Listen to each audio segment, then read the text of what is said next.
Sometimes the loudest voice in your life isn't your critics, it's the one inside your head, that voice that tells you you're not enough, that whispers you can't do it, that keeps replaying your past mistakes like a bad movie you never wanted to star in. And let me tell you something, if you don't learn how to quiet that voice, it will run your life. It will rob you of opportunities. It will keep you from stepping into your purpose. Your mind can be your greatest tool or your worst enemy. And the only difference between the two is whether you know how to control it. You can't always control the world outside you, but you can control the world inside you. So today, I'm going to give you 7 powerful keys to force your mind to be quiet. Not politely ask, not wait for it to happen on its own. No, you've got to command it, train it, and master it. Recognize when your mind is lying to you. The first step to silencing a noisy mind is realizing that not everything you think is true. Your mind will often present fear as if it's fact. It will take your insecurities and wrap them up in such a convincing story that you start believing them without question. If you don't learn to identify those lies, they'll run you ragged. Sometimes your mind tells you you're not good enough, not smart enough, not attractive enough. But have you ever stopped to think about where those ideas even came from? Most of them weren't born in your soul. They were planted there by someone else's careless words, failures, or their own fears projected onto you. The truth is, your mind is like a theater, and if you let it, it will keep playing the same negative film over and over. But here's the secret. You control the projector. You control the script. You control whether that movie even plays at all. There will be moments when you're about to step into something new, apply for that job, start that business, meet new people, and that little voice starts throwing doubts like darts. If you don't recognize it as a lie, you'll start dodging opportunities instead of grabbing them. Your mind can be tricky. It will take a single mistake you made years ago and try to convince you that's who you still are.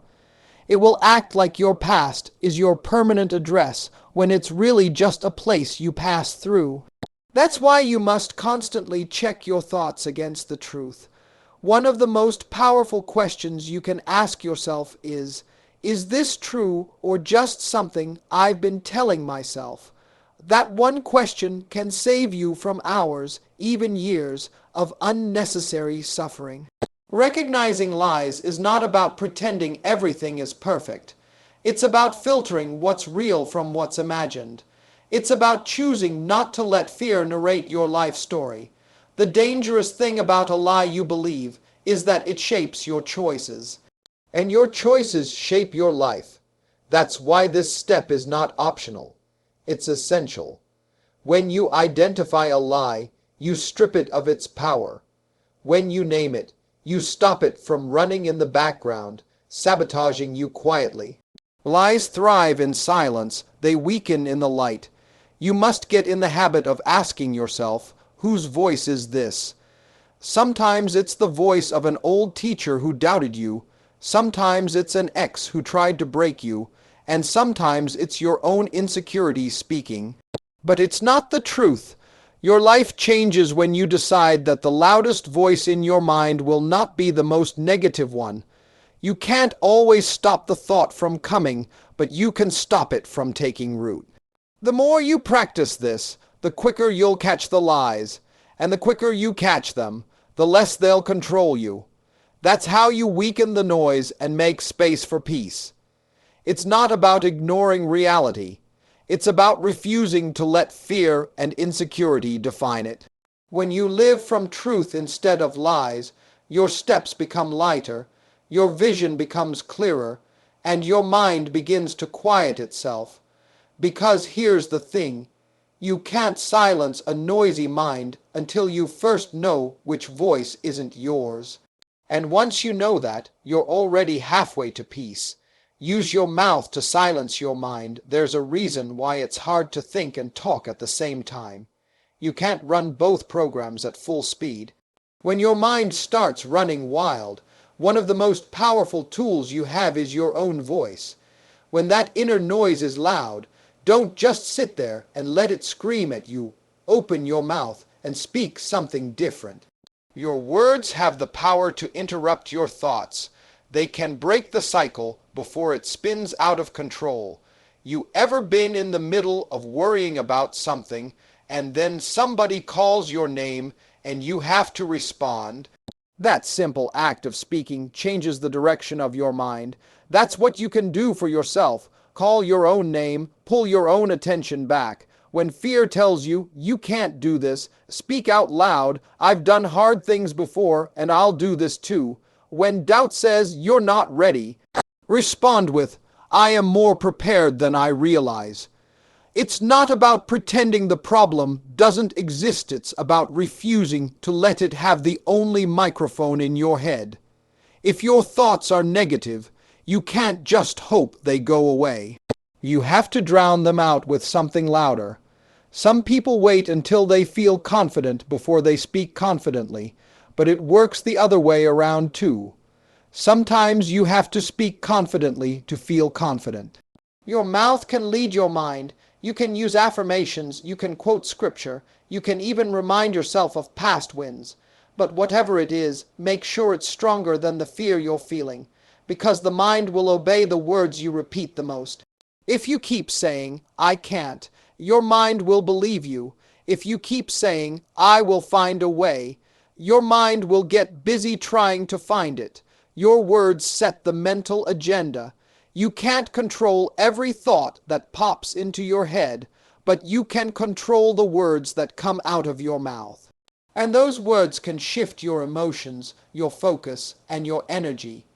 Even in moments of panic, force yourself to speak slowly, calmly, and with certainty. You'll be amazed how your body follows the tone of your voice. You've got to treat your words like a thermostat, not a thermometer. A thermometer just reads the temperature. It reflects whatever's happening. A thermostat sets the temperature. It changes what's happening. Your voice can set the temperature for your mind. People underestimate how powerful a whispered, I've got this, can be in the middle of chaos. It's not magic, it's a mental anchor. It tells your brain where to stand when the storm hits. If you want peace in your mind, sometimes you have to declare it out loud. You have to claim it before you feel it. You have to let your voice lead the way. And over time, you'll notice something. Your mind gets quieter faster, your emotions settle quicker, and your thoughts begin to follow your lead instead of dragging you around. Focus on one good thing, and hold it when your mind is loud. It's usually because it's juggling too many thoughts at once. It's running every worst case scenario, every one, if every regret, every fear, all at the same time. That's why one of the fastest ways to quiet it is to give it one single good thing to hold on to. Think of your mind like a restless child. If you don't give it something to focus on, it'll run wild, make a mess, wear you out. But put something in its hands, something meaningful, and suddenly it slows down. That one good thing could be a goal, a verse, a memory, or a promise you've made to yourself. The key is, it has to be something positive and grounding. Something that reminds you there's still light in the middle of the noise. When trouble comes, your mind will naturally try to grab onto the biggest problem. You have to fight back by grabbing the biggest blessing. Force yourself to think on that instead. It might be as simple as remembering a time you thought you wouldn't make it, but you did. Or it could be holding onto the image of the life you're building for yourself. Either way, you're directing your mind to anchor in hope, not fear. Sometimes it's not about thinking of everything that's good. It's about thinking of one thing that's good and refusing to let go. That's how you keep from drowning in negative thoughts. When you focus on one good thing, your breathing slows, your body relaxes, your perspective widens. That's the effect of mental stillness. It begins with narrowing your focus. This is why athletes before a big game don't think about every possible play. They think about one move, one strategy, one point of focus. It keeps their mind from being overloaded and distracted. The same applies to you in life. If you want to quiet your mind, you can't be thinking about 10 fears at once. You've got to choose one thing that matters and fix your eyes on it like it's the only thing in the world. That one thing becomes your mental shelter in the storm. And the more you practice holding on to it, the more your mind learns how to stay steady. The noise doesn't disappear immediately. It fades because you've stopped feeding it your attention. Your focus is like oxygen to your thoughts. What you focus on will grow, and what you ignore will wither. If you can master the art of holding on to one good thought in a bad situation, you'll find peace when other people are falling apart. And that's the difference between being ruled by your mind and ruling over it. Your mind can't scream about 1,000 problems if it's locked in on one piece of gratitude. And once you learn that, you'll start to notice that peace is not something you wait for. It's something you create. Control the company you keep in your head. Your mind is like a neighborhood, and not everybody deserves to live there. Some thoughts come in like good neighbors. They encourage you, protect your peace, and look out for your growth. But other thoughts, they're troublemakers. They trash the place, break your windows, and bring chaos. If you want a quiet mind, you have to start evicting the wrong tenants. You can't let every thought move in and set up camp just because it showed up. Not every idea deserves your attention. Not every memory deserves a replay. Not every opinion deserves to be believed. Think about it. If you wouldn't let a stranger walk into your home and start shouting insults at you, why do you let thoughts do that in your head? You've got to have boundaries in your mind just like you do in your personal life. Some thoughts sound like your own voice, but they came from other people's influence. Maybe they're rooted in criticism you got as a kid. Maybe they're shaped by the fear of someone you love. Maybe they're leftovers from a toxic relationship. You've got to learn to spot them and show them the door. When your mind is loud, sometimes it's not you. It's the company you've been keeping in there. You've been letting old wounds, negative voices, and imagined disasters rent space rent-free. And as long as they're in there, peace will have no room. You have to start being selective. That means giving more airtime to thoughts that build you, strengthen you, and give you clarity. And it means cutting off the ones that drain you, shame you, and make you feel small. Just like in real life, the people you spend the most time with shape who you become. In your mind, the thoughts you entertain most often will shape your mood, your decisions, and your entire outlook. This isn't about ignoring problems. It's about not inviting them to stay longer than necessary. A problem might visit, but it shouldn't get comfortable. You can't always stop a thought from knocking, but you can decide whether it comes inside. That's mental discipline. That's how you keep your mental space clean. When you start guarding your mind like it's prime real estate, you'll be shocked at how much quieter it becomes. That's because chaos can't live where it's not welcome. And when you clear out the noise, you make space for ideas, visions, and inspiration that actually matter. Your mind starts working for you instead of against you. Peace isn't always about having nothing going wrong. It's about keeping the wrong voices out of the conversation. It's about knowing who gets a seat at the table inside your head. Once you learn to control the company you keep in your head, you'll notice your thoughts becoming more uplifting, your decisions becoming more confident, and your life moving in a direction you actually want to go. Make stillness a daily habit. Peace of mind is not an accident, it's a discipline. If you wait for life to slow down on its own, you'll be waiting forever. The world will never stop throwing noise at you. That's why you have to make stillness something you choose every single day.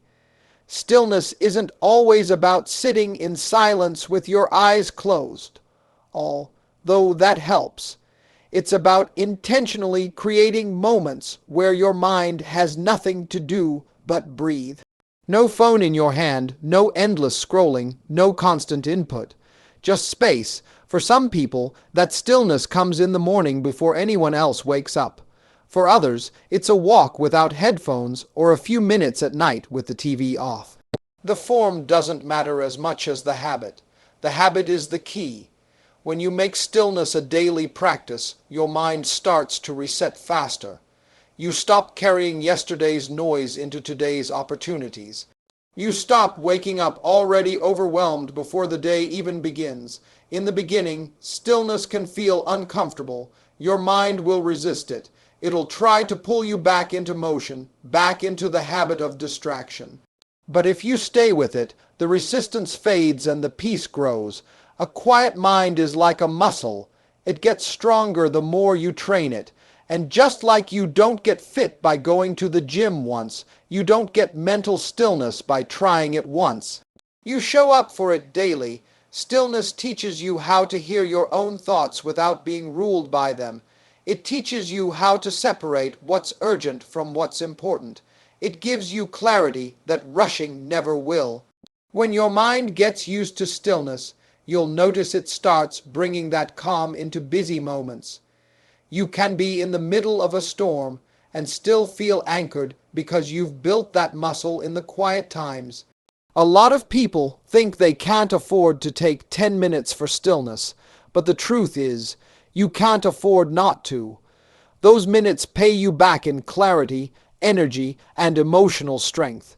Stillness gives you perspective. When you step back from the noise, you can see which problems are actually worth your attention and which ones are just distractions in disguise. It also makes you more present. You stop living in constant reaction mode and start living with intention. That's when your decisions get sharper, your relationships get richer, and your peace gets deeper. Making stillness a daily habit, it is not about escaping life. It's about showing up to it more fully. It's about refusing to let the world's pace dictate your peace. The more you practice it, the more you'll realize that your mind doesn't have to run at full speed all the time. You can choose slow, you can choose quiet, you can choose peace, and once you've experienced the power of stillness, you'll wonder how you ever lived without it. Replace noise with gratitude when your mind is loud. It's usually because it's counting everything that's wrong. It's making a list of every problem, every setback, every possible failure. The fastest way to quiet it isn't just to tell it to stop, it's to give it something better to count. That's where gratitude comes in. Gratitude shifts the focus from what's missing to what's already here. And here's the truth. Your mind can't be truly anxious and truly grateful at the same time. One will always overpower the other. So if you feed gratitude, anxiety loses its grip.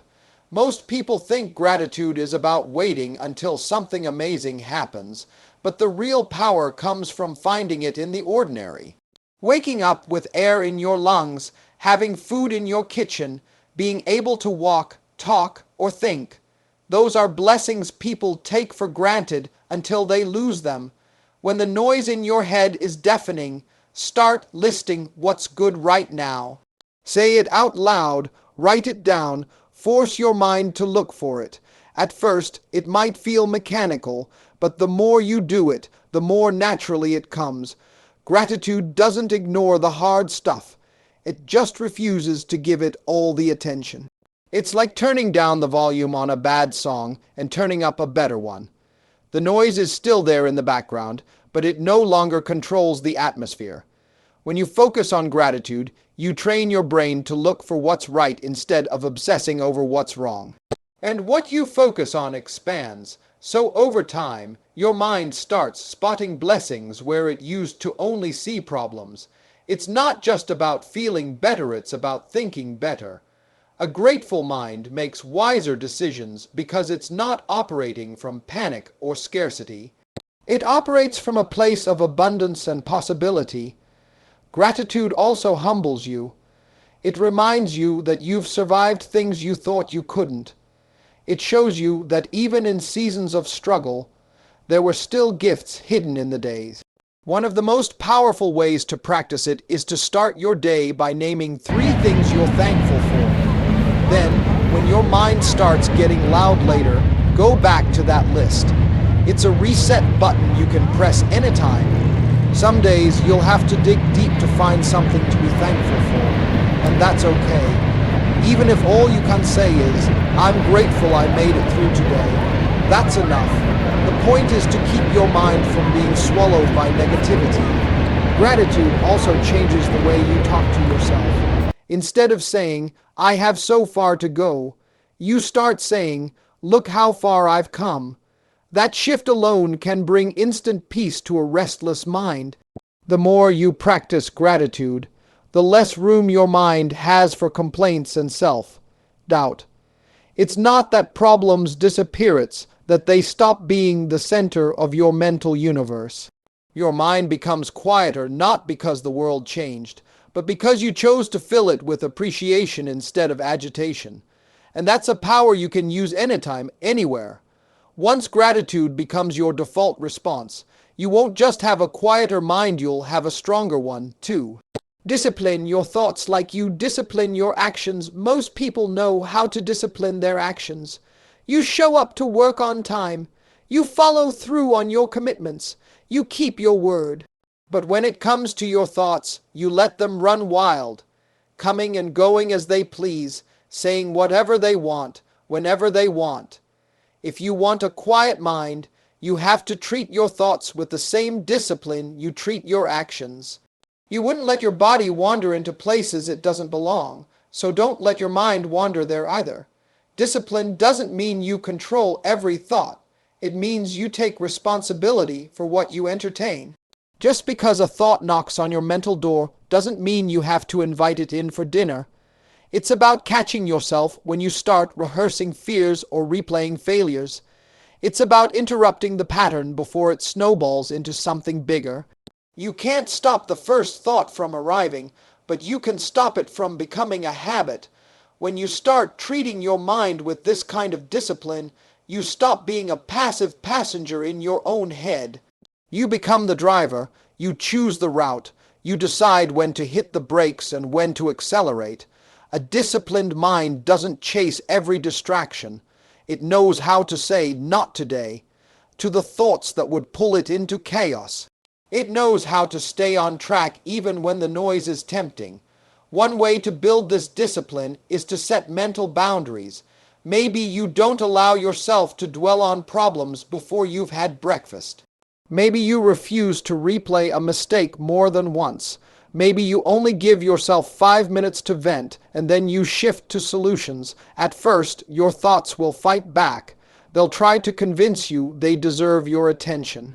But the more you practice, the quicker you'll recognize which thoughts deserve a seat at the table and which ones don't.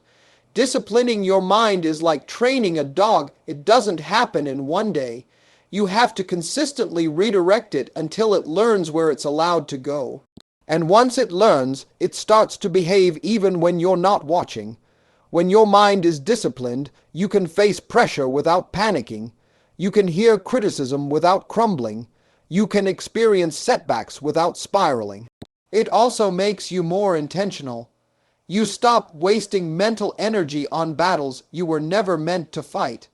You save that energy for the things that truly matter, the things that actually move your life forward. A disciplined mind is a peaceful mind, not because life gets easier, but because you've trained yourself to think in ways that serve you instead of sabotage you. And when your mind starts following your lead instead of the other way around, you realize peace was never out of reach. It was just waiting for you to take control. Your mind will try to run you if you let it. It will fill the air with lies, noise, and doubts until you start believing them as truth. But you have more power than you think. You can train your mind to work for you instead of against you. It starts with recognizing the lies for what they are. Don't let them slip by unchallenged. Call them out. Put them under the light and watch their power shrink. And when the noise tries to get louder, open your mouth.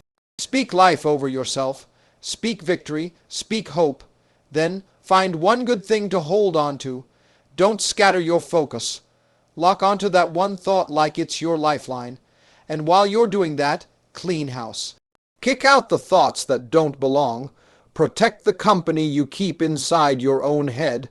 Don't wait for peace to just show up. Make stillness a daily habit. Give your mind the chance to breathe. Replace the noise with gratitude, because when you count your blessings, your problems lose their grip. And finally, discipline your thoughts the same way you discipline your actions. Don't give free rent to ideas that tear you down. Guide your mind the way a captain guides a ship. Steady, intentional, and with your eyes fixed on the destination. Because here's the truth. Peace isn't going to chase you down. You have to go get it. You have to demand it. You have to force your mind to be quiet until it learns how to stay that way. And when it does, you'll think clearer, walk stronger, and live freer than you ever have before.